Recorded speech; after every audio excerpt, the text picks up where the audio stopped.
Hello दोस्तों, आप सबका स्वागत है हमारे यूट्यूब चैनल गुरुजी कृपा क्लासेस में। हम आपको आज केमिस्ट्री का इम्पोर्टेंट चैप्टर पढ़ाने वाले हैं। केमिस्ट्री आज पढ़ने वाले हैं जिसमें हमारा चैप्टर होगा चैप्टर नंबर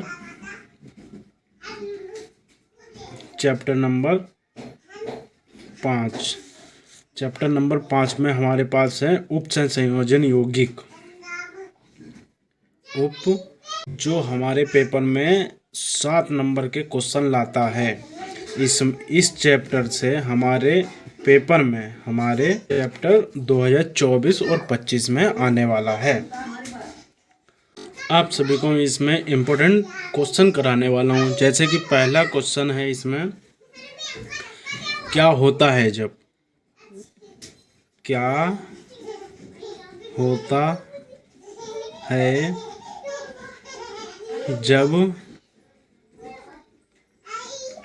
फिनॉल की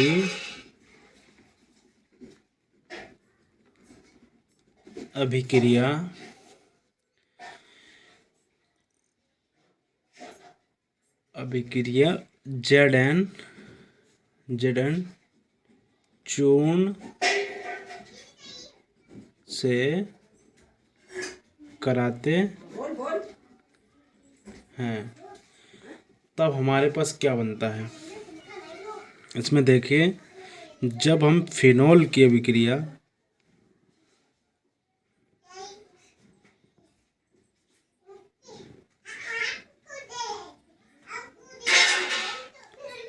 ये हमारा हो गया फिनॉल, ठीक है।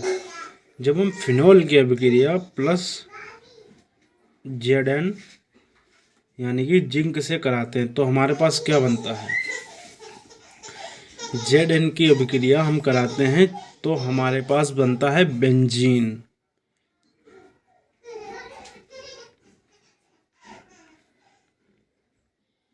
ये हमारे पास बेंजीन बन गया और हमारे पास बन जाएगा ZnO।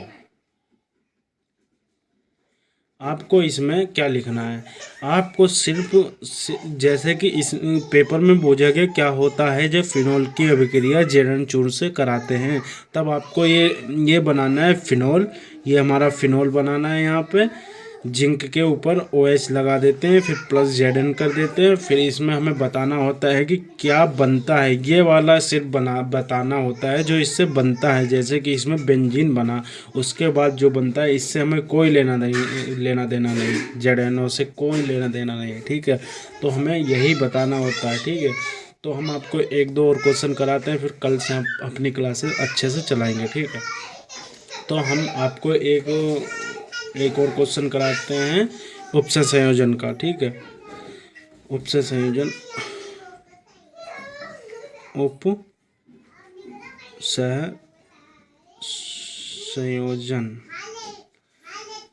यौगिक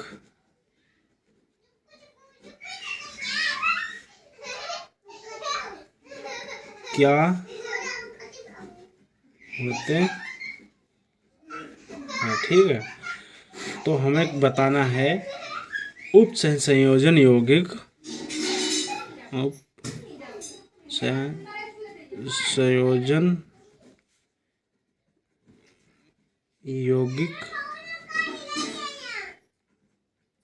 वे बड़े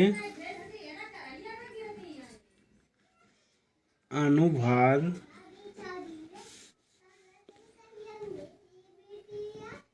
वाले यौगिक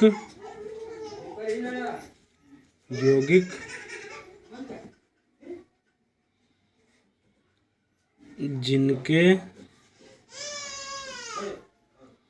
एक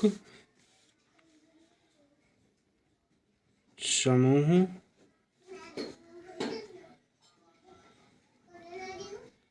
दूसरे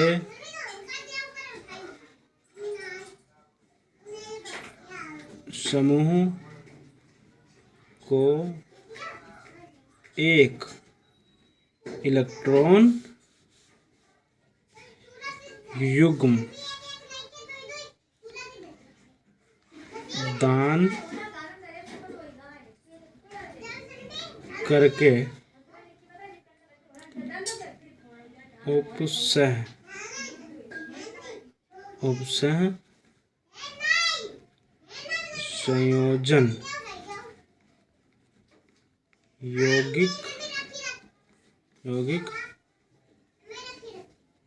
बंध बनाते हैं। उपसह संयोजन यौगिक कहलाते हैं या जटिल यौगिक कहलाते हैं। ठीक है, ये हमारा IMP क्वेश्चन है। ठीक है, और हमारा दूसरा क्वेश्चन क्या है? दूसरा हमारा इम्पोर्टेंट क्वेश्चन, बहुत ही इम्पोर्टेंट क्वेश्चन है, वो है उपसह संयोजन और द्विक लवण में अंतर। ठीक है, दूसरा IMP क्वेश्चन जो 2024 में आया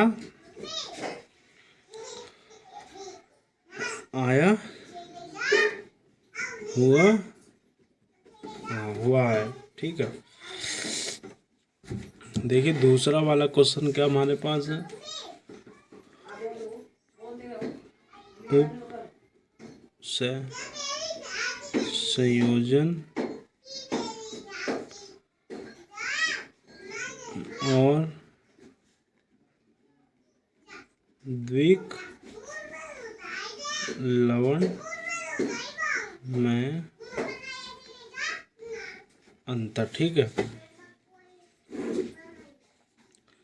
उपसह संयोजन का पहला, ठीक है, उपसह संयोजन का पहला अंतर क्या है? इन यौगिकों को बनाने के लिए आवश्यक H2O की उपस्थिति नहीं है। ठीक है, इन यौगिकों उपसह संयोजन यौगिक बनाने के लिए हमें जल की आवश्यकता नहीं होती है। ठीक है, उपसह संयोजन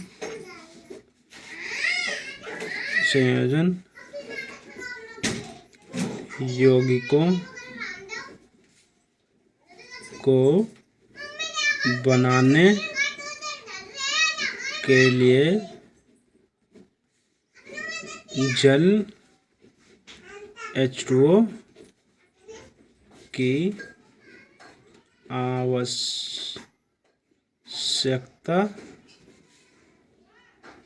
नहीं होती है, जबकि इसमें द्विक लवण में ये होता है, इन यौगिकों को बनाने के लिए H2 की आवश्यकता होती है।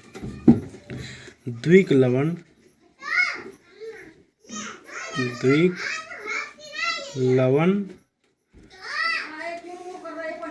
के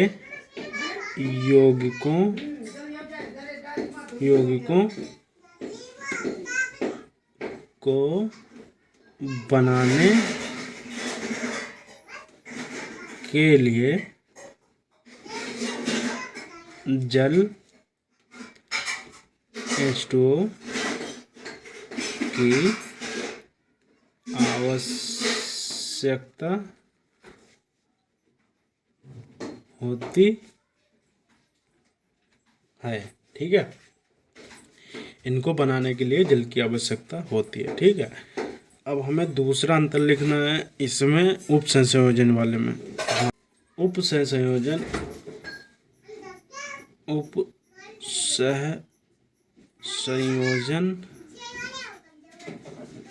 यौगिकों में प्रत्येक आयन पूर्ण रूप से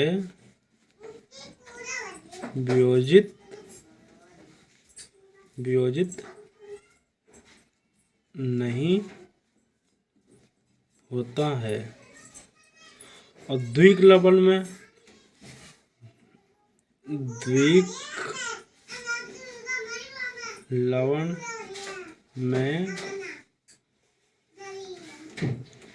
प्रत्येक आयन पूर्ण रूप से वियोजित हो जाता है। ठीक है, इसमें क्या होता है, पहला उपसंयोजन यौगिकों के अंतर में पहला अंतर है उपसंयोजन यौगिक को बनाने के लिए जल H2O की आवश्यकता नहीं होती है। और इसमें द्विक लवण के यौगिकों को बनाने के लिए जल H2O की आवश्यकता होती है। इसमें दूसरा अंतर है उपसंयोजन यौगिकों में प्रत्येक आयन पूर्ण रूप से वियोजित नहीं होता है। और इसमें द्विक लवण में प्रत्येक आयन पूर्ण रूप से वियोजित हो जाता है। उदाहरण एक एक लिख लेते हैं। इसमें एग्जाम्पल ये है CO H2O 6 Cl3। ठीक है, पहला एग्जाम्पल। दूसरा है K4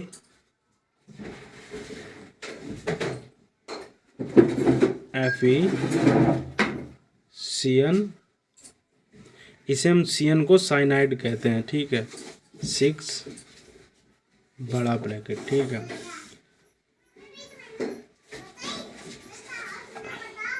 अब इसमें द्विक लवण का उदाहरण है फिटकरी, एलम जिसे हम कहते हैं, जो फिटकरी होती है उसे हम एलम कहते हैं। और मोहर लवण। ठीक है, मोहर लवण का आपने प्रैक्टिकल भी किया होगा। ठीक है, उदाहरण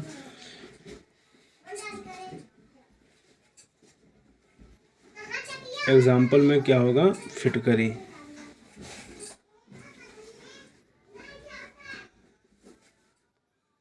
फिटकरी का सूत्र क्या होता है एलम का,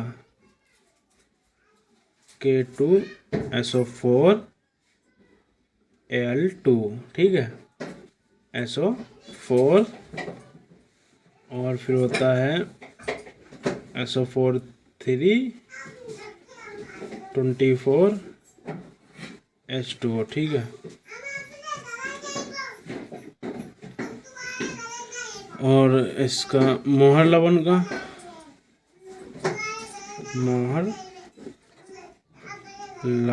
ठीक है, मोहर लवण का दूसरा एग्जाम्पल क्या होगा, NH2SO4 FeSO4 6H2O।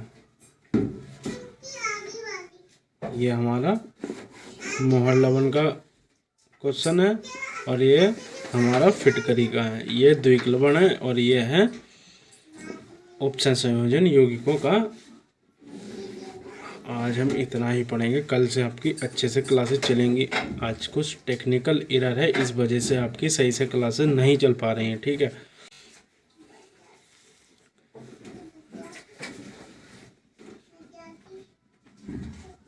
Thank you. ठीक है।